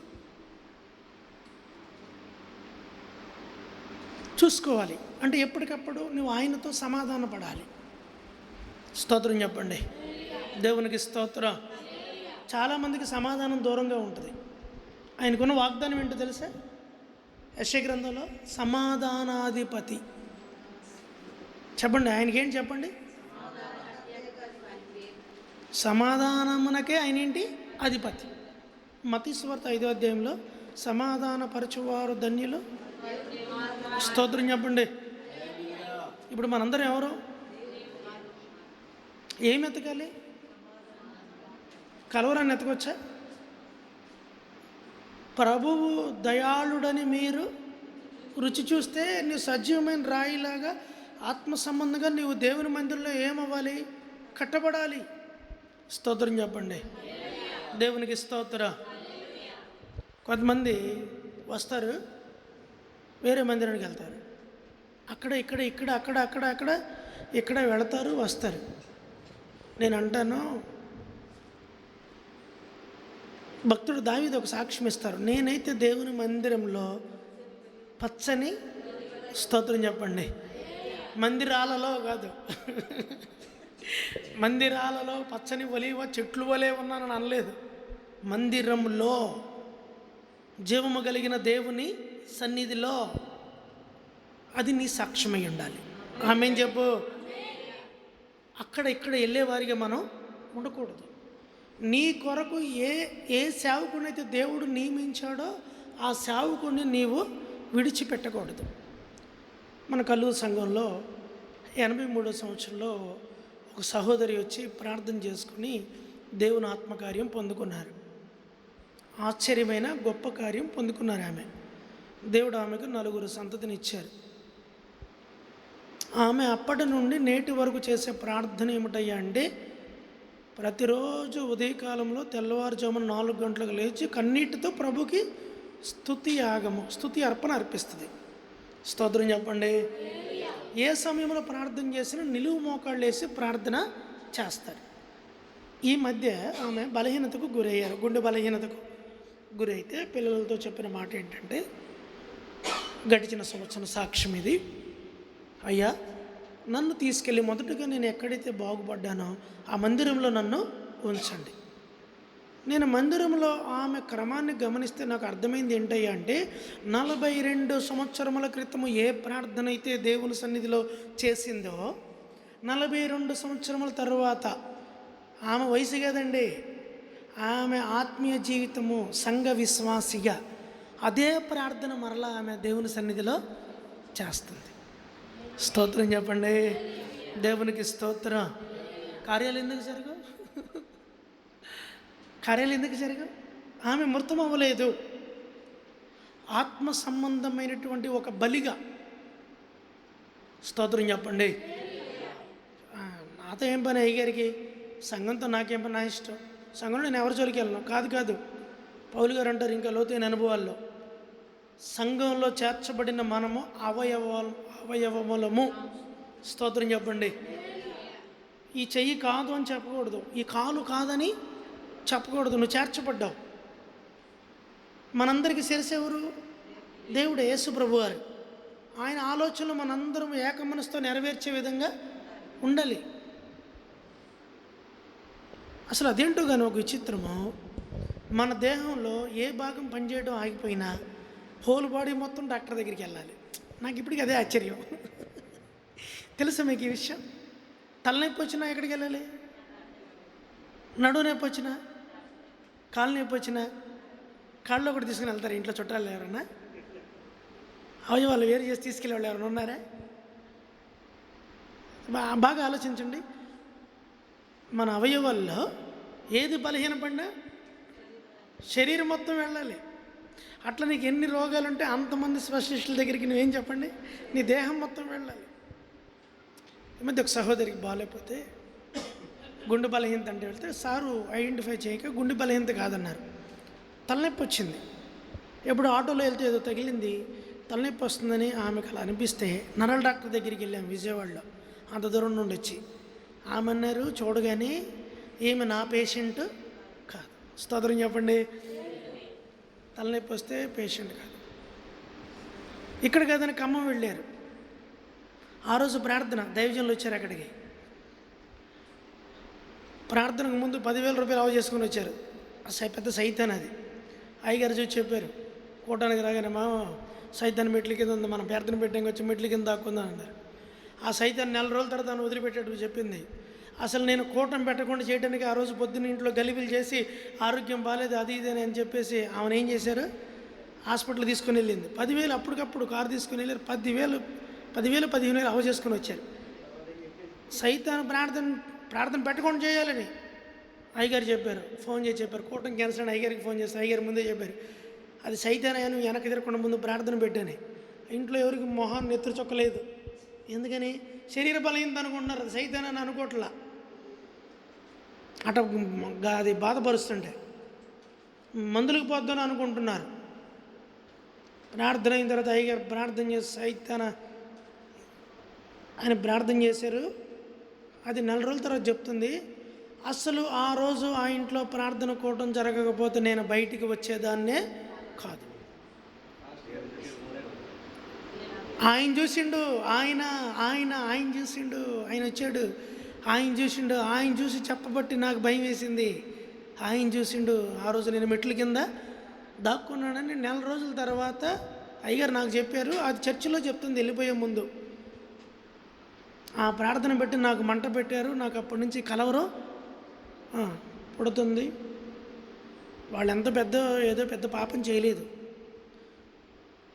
లోక సంబంధంగా ఒక అన్యాచారం పాటించారు. ఏంటి అన్యాచారం అంటే, ఎవరికో వివాహము చుట్టాలకు జరుగుతుంటే వాళ్ళు అన్నిలు పెళ్లి చేసుకుంటుంటే వీళ్ళు తీసుకొచ్చి అవన్నీ చేసి కార్యక్రమాలన్నీ చేసి ఈ పసుపు అవి ఇవి లేదా ఆకులు మామిడాకులు అవి కట్టి ఆమెను ఒక విగ్రహార్థికల పెళ్లి కూతురుగా తయారు చేసి ఆ ప్రార్థనలు ఇంట్లో నుంచి బయటికి పంపిస్తే ఆ కార్యక్రమం ద్వారా ఒక మరణకరమైన భయంకరమైన చీకటి శక్తి వచ్చి వారిని చాలా దినములు ఆమెను బలహీనపరిచింది. దైవజనులు వచ్చారు, ప్రవచనాత్మకంగా విషయం చెప్పారు. దేవుడు ఆశ్చర్యకరంగా చేసిన గొప్ప కార్యం ఏంటంటే, ఆ చీకటి శక్తి సంపూర్ణంగా గృహాన్ని విడిచి వెళ్ళిపోయింది. స్తోత్రం చెప్పండి, దేవునికి స్తోత్ర. ఆమె ఇప్పుడు సజీవురాలుగా అనేక మందికి సాక్ష్యం ఇస్తూ ధైర్యంగా చక్కగా పని ఆమె చేసుకుంటూ ఆరోగ్యంగా ఉన్నారు. నేను చెప్పే విషయం ఏమిటయ్యా అంటే, నీవు దేవుణ్ణి రుచి చూచావు కాబట్టి నీవు సంఘములో సజీవమైన రాయిగా దేవుని ప్రభావము కలిగి జీవించాలి. ఎక్కడ? దేవుని సంఘంలో. స్తోత్రం చెప్పండి, దేవునికి స్తోత్ర, దేవునికి స్తోత్ర. జీవం కలిగిన వారి నోట్లో నుంచి ఏమొస్తాయి మాటలు? జీవం మాటలే వస్తాయి. నిర్జీవమైన వారి నోట్లో నుంచి ఏమొస్తాయి? ఒకసారి ఒక 10 మందిని పని చేయడానికి తీసుకుని వెళ్ళాను. ఏం పని? గడ్డి. అప్పుడు గేదెలు ఉండేవి. 10-12 మందిని తీసుకుని వెళ్ళాం. వెళ్తే వీళ్ళందరూ వచ్చారు. ఇన్ని ఎండ అయినా వచ్చారు. ఎండలో గడ్డి పోగు చేయాలంటే బోగర్లు వేస్తుంది, కూర్చుకొని మంట పడుతుంది. ఇప్పుడు ఎండ వస్తుంది కదా అని అనుకోకుండా సేవకుడు మాటిని పనిచేయడానికి సిద్ధపడితే అందులో ఒక నిర్జీవమైన ఒక మనిషి ఒక ఆయన ఉన్నాడు. ఆయన అన్నాడు, అయ్యగారు ఇదంతా ఇప్పుడేం చేస్తామండి, వీళ్ళేం చేయగలరు పిల్లలు అన్నాడు. వాళ్ళందరూ యవనస్తులు, 15 నుంచి 20 సంవత్సరాలు యవనస్తులు. ఓ నిజమే కదా, ఇంత ఈ 3 ఎకరాల గడ్డి మనమేమి పోగు చేయగలం, ఇప్పుడు వద్ద అయ్యారు, రేపొద్దున్నే మనం ఎంత ప్రభావంతుడో చూడండి. చూడండి, నిన్ను అవసరంగా తీసుకుని వచ్చాను.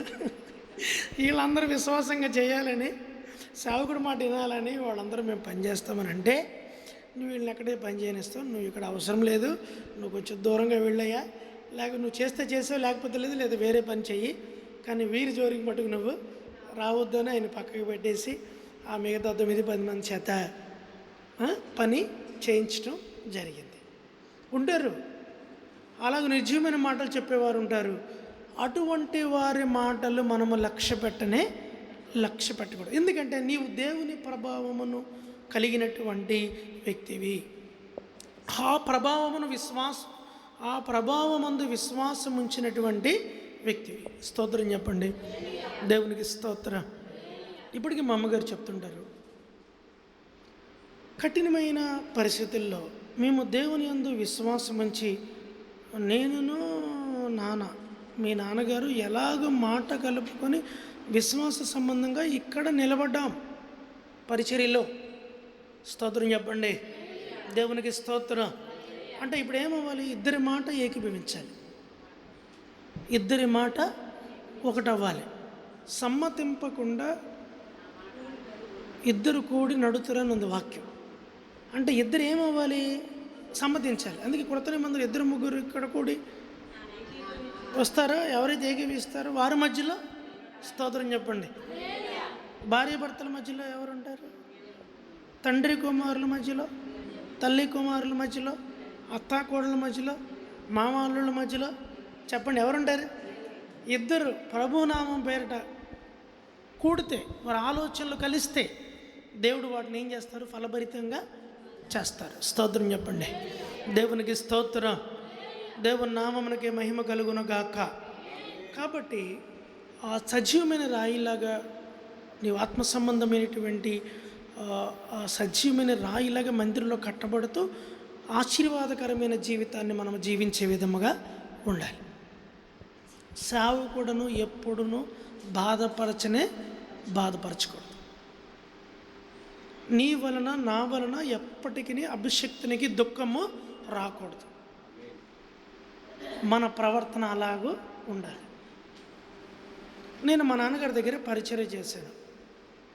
నాన్నగారని చేయలే. 2007 సంవత్సరంలో నాకు అభిషేకం అక్టోబర్లో. దైవజనులు 2020లో ప్రభు పిలుపు అందుకున్నారు. నా ఆశ ఏంటయ్యా అంటే, దైవజనులు యోగ్యుడు అని చెప్తే నేను ఆత్మీయ జీవితంలో బ్రతికినట్టే. స్తోత్రం చెప్పండి. అంటే నేను బ్రతికున్నంతకాలం నమ్మకంగా దేవునికి సేవ చేయగలను అనేది నా విశ్వాసం. ఇలాగ దైవజనుల దగ్గర ఉంటే దైవజనులు 2020లో పిలిచి మోకరు ప్రార్థన చేశారు. నా ఆశీర్వాదం నీకు వస్తుంది. స్తోత్రం చెప్పండి. నేను ఇది అడగలేదు. దైవజనులు ఈ ఆశీర్వాదాన్ని ఇచ్చారు. ఇవ్వకముందు నా ఆలోచన ఏంటయ్యా అంటే, వారు యోగ్యులని చెప్తే చాలు. మీరేం చేశారు అయ్య గారు ఈ లోపల పనులనంటే, నేను 1-2 విషయాలు చెప్తాను. వారు యోగ్యులు అని అనిపించుకోవడానికి దైవజనులు మధ్యరాత్రి ఏదైనా పని అప్పగిస్తే 2వ రోజు మధ్యాహ్నం వరకు ఆ పని అవ్వకపోతే అప్పటి వరకు నేను మొహం కడుక్కునేవాడిని కాదు, తినేవాడిని కాదు. ఏ పని అయితే అప్పగించారో ఆ పని అయిన తర్వాత పని అయిందని చెప్పి ఫోన్ చేసిన తర్వాత నేను చెప్పండి భుజించేవాడు. అలాగూ నడిచాం. దైవజనులు మంచంలో పడుకొని ఏదైతే ఆలోచన చేస్తారో, అంటే మందిరంలో ఉండి ఏదైతే ఆలోచన చేస్తారో, నేను బయట ఆ పనులు చేసుకొని వచ్చేవాడిని. స్తోత్రం చెప్పండి. దేవునికి స్తోత్రం. ఒక సేవకుడు అన్నారు,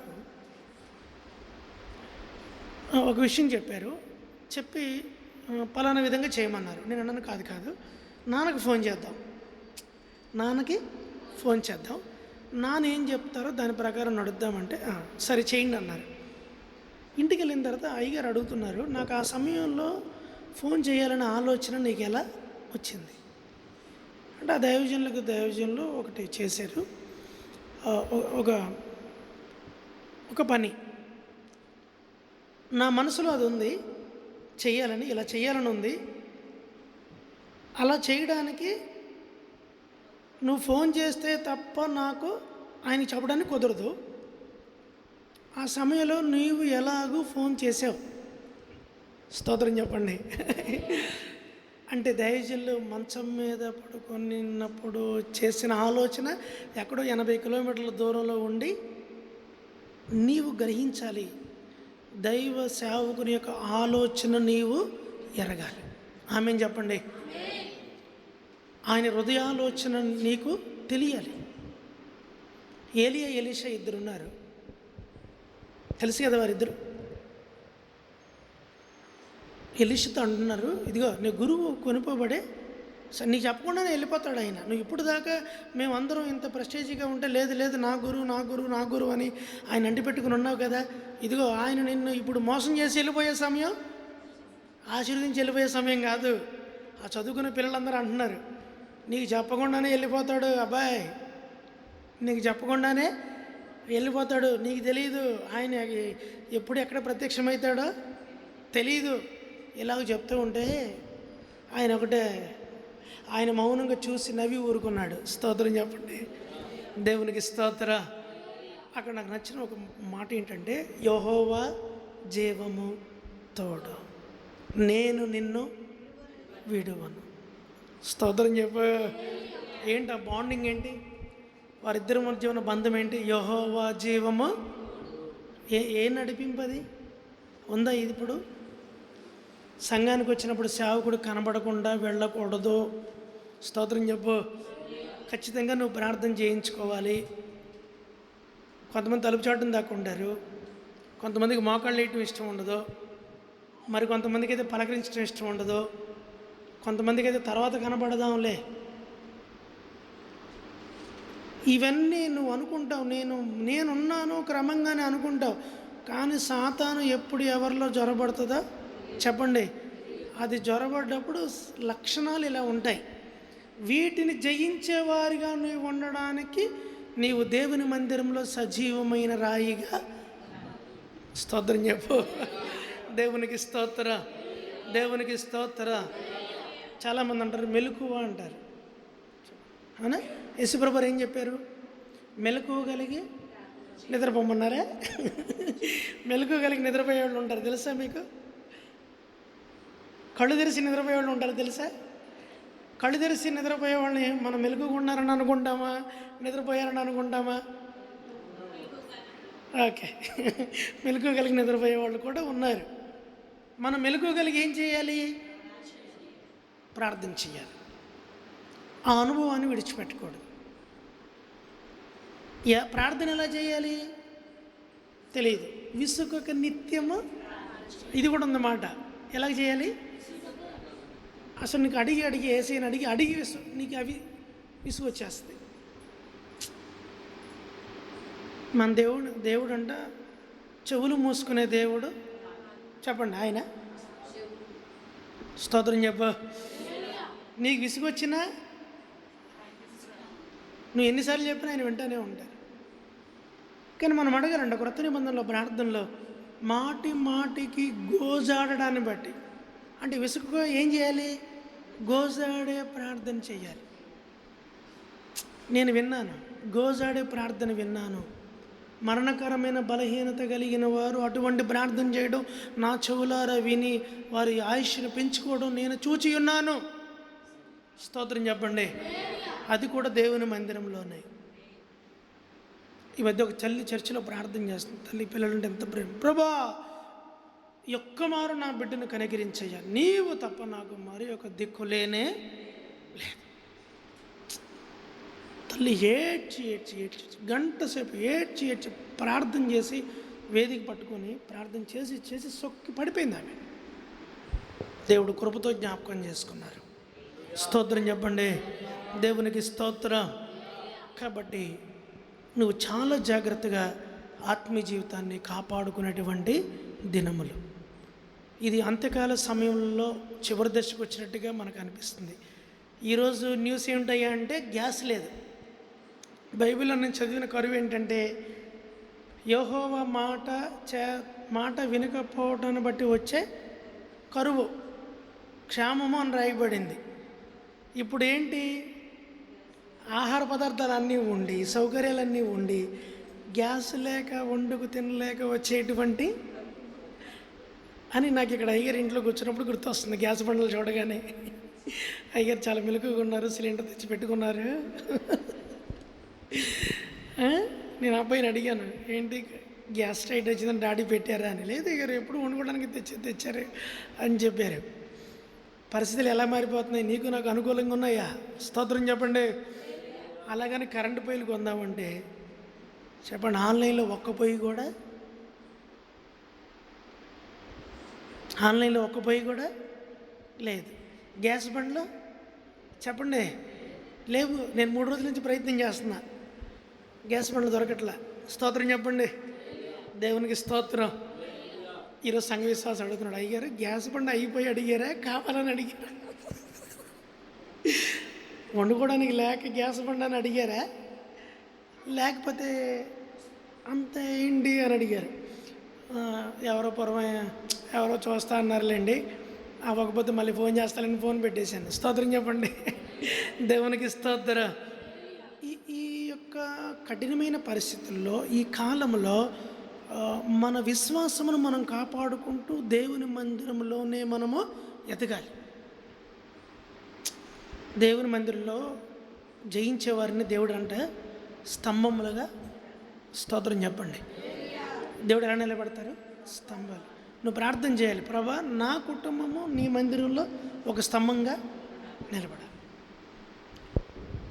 దేవుని మందిరానికి స్థలం ఇచ్చారు. వారి పేరు గుండ్ర ఇస్రాయేల్ గారు. ఆయనకి 4 మగపిల్లలు, 4 ఆడపిల్లలు. ఆయన ఒకరోజు మందిరానికి వాళ్ళ పాపను తీసుకుని వచ్చారు. కష్టకాలంలో ఉంటే, అయ్యా నేను మందిరానికి ముసలి వయసు వచ్చేసింది, ఆయన ఆగిపోయే సమయము, వస్తానో రానో తెలియదు, ఇదిగో నా బిడ్డల్లో నాకు మారుగా నా కూతుర్ని దేవుని మందిరంలో ఇస్తున్నాను అంటే సంఘ సభ్యురాలుగా నా కుటుంబం నుంచి ఏమే అని చెప్పారు. ఈ మాట అప్పుడే ప్రార్థనకు వచ్చిన ఆమె కూడా విన్నారు. నేను ఇప్పటికీ ఆమెతో చెప్పే విషయం ఏంటయ్యా అంటే, అమ్మా మీ నాన్నగారు తెలుసన్నారో తెలియకన్నారో నాకు తెలియదు, కానీ అప్పటి వరకు అవిశ్వాసంతోనో అల్ప విశ్వాసంతోనో మందిరానికి వచ్చేవాళ్ళు కూడా మిగతా పిల్లలు ఆగిపోయారు.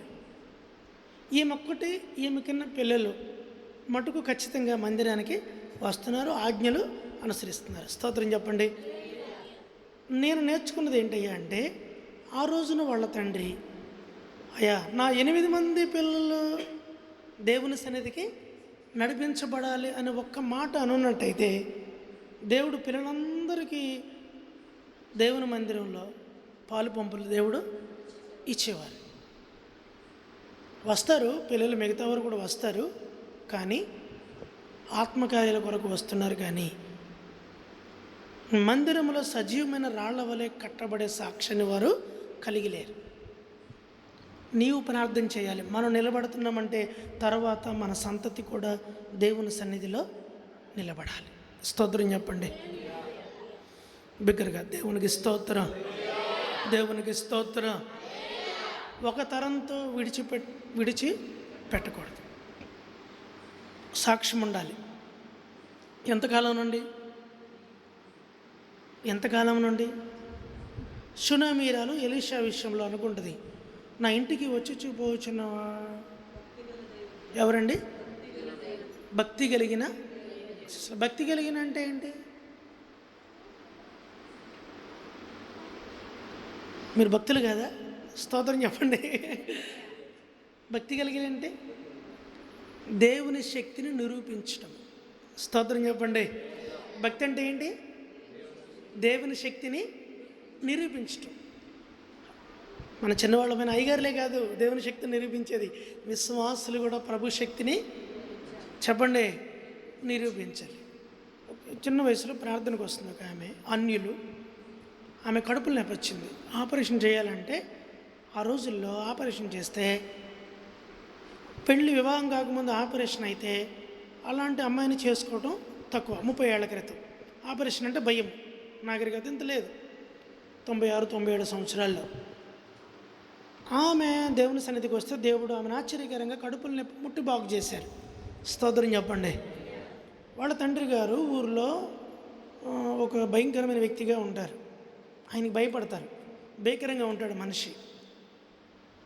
యవనస్తురాలైన తన కూతుర్ని ఒక ఆకతాయి పోకరి ఏదో అంటే ఊర్లో బజార్లో వాళ్ళ అమ్మ విని, ఏంటయ్యా నువ్వు వింటున్నావు కదా ఆకతాయి అనే మాటలు, నువ్వేం అనలేదేంటి, ఆ పిల్లోడిని ఎందుకు వదిలేసావనంటే, అంత భీకరంగా ఉన్న మనిషి ఒక మాట అంటున్నాడు, ఇదిగో నువ్వు మొన్నటిదా గుళ్ళో ఉండొచ్చావు చూడు, నువ్వు గుడికి వెళ్తున్నావుగా, ఆ దేవుడే చూసుకుంటాడు. స్తోత్రం చెప్పండి. ప్రార్థన చేసుకున్నావు, ఏం అడుగుతుంది? మౌనంగా ఉన్నావేంటయ్యా అంటే, దేవుడు వారి ఇంట్లో చేసిన కార్యానికి ఆయన భక్తుడిగా. స్తోత్రం చెప్పండి. దేవునికి స్తోత్రం. నీవు నిరూపించాలి అంటే సజీవమైన రాయిగా నీవు ఉండాలి. ఆత్మ సంబంధమైన బలులు అర్పించినట్లుగా. స్తోత్రం చెప్పండి. దేవునికి స్తోత్రం. అందుకే ప్రభు అంటున్నారు, ఇదిగో నేను మృతుడనైతిని కానీ యుగ యుగములకు సజీవుడనై ఉన్నాను. నిన్న నేడు నిరంతరము ఏకరీతిగా ఉన్నవాడు అనువాడు. స్తోత్రం చెప్పండి. దేవునికి స్తోత్రం, దేవునికి స్తోత్రం. ఇంకొక మాట రాయబడింది, మార్పు లేని దేవుడు. మన దేవుని పేరు ఏంటి చెప్పండి? మార్పు లేని దేవుడు. ఆ దేవుడిని మనం కలిగి ఉన్నాం. కాబట్టి మనము విశ్వాస జీవితంలో, ఆత్మీయాత్రలో చెప్పండి, మనల్ని తాకితే చాలు దేవుని శక్తి కనబడాలి. మనతో మాట్లాడితే చాలు. ఈ మధ్య ఒక ఆయన బాగా హింసించారు. హింసించే మాటలు మాట్లాడాడు. నేనేం మాట్లాడలేదు. తర్వాత అంటున్నాడంట, అయ్యగారికి అనుభవం వచ్చింది. స్తోత్రం చెప్పండి. సంఘంలో ఏం చెప్తున్నాడు? మిగతా వారికి ఏం చెబుతున్నాడు? అయ్యగారికి అనుభవం వచ్చింది. అసలు ఆయన అన్న మాటలు ఏంటో తెలుసా? మీరైతే వెళ్ళి కొట్టేస్తారు కూడా ఆయన్ని. నువ్వు అసలు నీకు ఒక విలువ ఉందా? నువ్వు ఒక సేవకుడువా? అసలు నిన్ను ఎవరైనా పట్టించుకుంటారా అని ఇట్లాంటి మాటలు రకరకాలుగా కూర్చోబెట్టుకొని ఎన్ని మాటలు మాట్లాడాడు. అయినా నేనేం నోరు తెరవలేదు, ఏం నోరు తెరవలేదు. ప్రార్థన చేసి వచ్చాను. స్తోత్రం చెప్పండి. తర్వాత సాక్ష్యం ఇస్తున్నాడు అంటే అక్కడికి వచ్చే వాళ్ళందరికీ, అయ్యగారికి అనుభవం వచ్చింది. స్తోత్రం చెప్పండి. అయ్యగారికి ఏమొచ్చింది? ఎవరిలో? క్రీస్తులో. చెప్పండి, ఎక్కడ? వారి దగ్గర కాదు, క్రీస్తులో. దేవునికి స్తోత్రం, దేవునికి స్తోత్రం. వాళ్ళే సాక్ష్యం ఇస్తారు నీ గురించి, నా గురించి వారే సాక్ష్యం. అటువంటి ఆత్మీయ స్థితిలోనికి నీవు నడిపించబడాలి. అందుకే లోకంలో ఒక సామెత ఉంది, అండ చూసుకొని చెప్పండి. మరి ఇంత ఉద్దండలు ఉండగా, ఆత్మపూర్ణులు ఉండగా మీ దాసులకు ఇచ్చిన నేను కితాబు ఏమిటంటే, క్రొత్త నిబంధనను పాత నిబంధన కాదు. పాత నిబంధన చరిత్ర చెప్పి కంపేర్ చేసి చెప్పడం గొప్ప కాదు. క్రొత్త నిబంధనతోనే డీకోడ్ చేస్తారు. స్తోత్రం చెప్పండి. అటువంటి కృప ఇచ్చారు. మేము ఓపికగా వింటాం దేవుని సేవకుని వాక్యాన్ని. నేను ఓపికగా వింటాను. క్రొత్త నిబంధన వాక్యాల్ని క్రొత్త నిబంధనతో మనం ఆస్వాదించాలి. యేసయ్య గారు పాట పాడతారు కదా, ఆస్వాదింతును నీ మాటల జీవింతును నిత్యము నీడలో ఆస్వాదింతును నీ. స్తోత్రం చెప్పండి. సంఘానికి వచ్చేవారు ఎలా ఉండాలి? ఎందుకు? మన దేవుడు ఎవరు? సుగుణాల. మనమంటే సౌందర్యమైన ఇంటిని చూసామనుకోండి, తర్వాత మన ఇంట్లో మనకు ఉండబుద్ధి కాదంట. స్తోత్రం చెప్పండి. సౌందర్యమైన ఇంట్లో మనం చూస్తే, అయ్యర్ ఇంట్లో ఉండదు అనుకుంటాను. గృహాలు గుర్తొస్తున్నాయి. ఒకప్పుడు కబోర్డ్లు సామాన్ చూసి వీళ్ళు చాలా చాలా ఉన్నవారు, మంచి విలువైన వస్తువులు ఉన్నాయని చెప్పుకునేవారు. ఇప్పుడు కబోర్డ్లు పెట్టేస్తున్నారు. కబోర్డ్లు ఖరీదైనవి పెట్టినవి చూస్తే, సీలింగ్ ఖరీదైంది అయితే, ఫ్యాన్ చూడడానికి చక్కగా ఉంటే ఏమంటారు? వీళ్ళు చాలా ఉన్నవాళ్ళు. ఇప్పుడు సామాన్ చూడాల్సిన పని లేదు. స్తోత్రం చెప్పండి. దేవునికి స్తోత్రం. సౌందర్యమైన గృహాన్ని చూస్తే మన ఇంట్లో మనకే ఉండబుద్ధి కదండ. నీవు మందిరానికి వచ్చినప్పుడు ఆ దేవుని యొక్క ఆ జీవము కలిగిన మాటలు నువ్వు ఆస్వాదిస్తూ ఉంటే, బయటి మాటలు నీకు వినబడుతున్నా నువ్వు ఆగో. స్తోత్రం చెప్పండి. దేవునికి స్తోత్రం. నీకు ఎక్కడ గలిబిలు జరిగినా నువ్వు నిలబడకూడదు. అసలు అవి నీకు సంబంధం లేని. బైబిల్లో నాకు నచ్చే 2 విషయాల్లో ఒక మాట రాయబడింది, అల్లరి పక్కనే నీచ కార్యాలు ఉంటాయంట. ఎక్కడైనా అల్లరి జరుగుతుంది అనుకోండి, మనం అక్కడ స్తోత్రం చెప్పండి. దేవునికి స్తోత్రం. మీరు బాగా గమనించండి, రాజకీయ నాయకులు అల్లరి జరుగుతుంటే అక్కడి నుంచి నాయకుడు వెళ్ళిపోతాడు. మీరు బాగా గమనించండి. మనం కూడా ఆధ్యాత్మికమైన నాయకులమే. స్తోత్రం చెప్పండి. దేవునికి స్తోత్రం. నీవెందుకు ఆధ్యాత్మికమైన నాయకుడు అయ్యా అంటే, నీవు మరలా కొన్ని ఆత్మలను దేవుని సన్నిధికి నడిపించడానికి. నిన్ను చూసేవాళ్ళు లేరని అనుకో, మాకు నిన్ను గమనించేవాళ్ళు లేరని మనం అనుకోకూడదు. అసలే మనుషులను పోలిన మనుషులు ఎంతమంది ఉంటారు? 7 ఉంటారంట. జాగ్రత్త. పొరబడేవారు ఎక్కువ, పొరబడేవారు ఎక్కువ. నీకులాగే అనిపించారు, నీకులాగానే అనిపించారు అంటే వాడు ఉద్దేశం ఏంటి? నీవు అల్లరి కార్యాల్లో పాలు పంపులు పొందాలని. అందుకని అక్కడ అల్లరి చదువుతుంటే చూడగానే నువ్వు కాకపోయినా చెప్పండి నీకులాగానే. అటువంటి సాక్ష్యము మనము వినకుండా ఉందముగాక. కాబట్టి దేవుని విషయాల్లో పరిపూర్ణత పొందిన వారమై ప్రియమైన దేవుని పిల్లల వలె ఎలా నడవాలి? దేవుని పోలి. చెప్పండి, ఎవరు పోలి? అదేనా? ఏపీఎస్సి 5:1 చదవండి. అది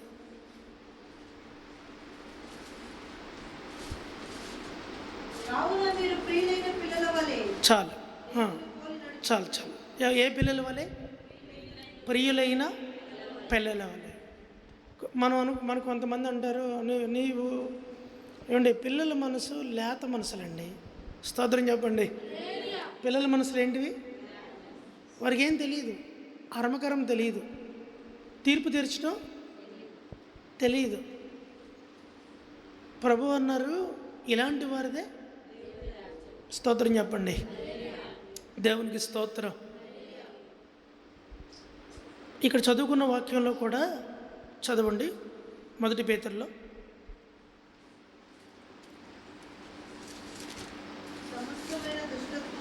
దుష్టత్వమును క్రొత్తగా జన్మించిన శిశువులను పోలిన వారై నిర్మలమైన వాక్యమును పాల వలన రక్షణ విషయంలో ఎదుగు నిమిత్తము ఆ పాలను అపేక్షించుడి. స్తోత్రం చెప్పండి. దేవునికి స్తోత్రం. నీకు రక్షణ స్థితి దాటిపోయే వరకే పాలు.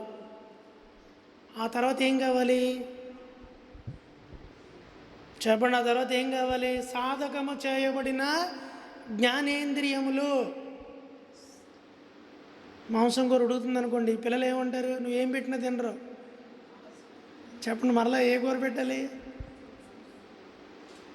అలా ముక్కు వాసన చూస్తుంది, గుమ్మలాడే ముక్కు. మాంసం కూర పంటి కింద నలగగలదు అని దృఢ నిశ్చయిత వారిలో ఉంది. మాంసం తినిన తర్వాత అరుగుతుంది. పిల్లలు ఏం చేస్తారు? అప్పుడప్పుడు జ్ఞానేంద్రియాలు పెరుగుతూ ఉంటే మంకు అన్నీ విడిచిపెట్టి చెప్పండి కొంచెం వివేకంగా తెలివితేటలుగా ఎదగాలి, పైకి వెళ్ళాలి. అందుకే పౌలు గారు హెబ్రీ సంఘంతో అంటారు, ఇదిగో కాదు మిమ్మల్ని చూస్తే మీరు బోధింపవలసిన వారై ఉండగా మూలోపదేశములు మీకు మరలా ఒకడు ఇలా వద్దు. ఏం కావాలి మనకు చెప్పండి? సజీవమైన రాళ్ళు అంటే ఏం చెప్పండి? సాధకము చేయబడిన జ్ఞానేంద్రియములు కలిగిన వారమై దేవుని మందిరములో మనము ఎదగాలి. స్తోత్రం చెప్పండి. అట్టి కృప దేవుడు సర్వసమృద్ధిగా అందరికీ దేవుడు దయచేయును గాక. ఆమేన్. ప్రార్థన. గొప్ప దేవా, మీకు వందనాలు.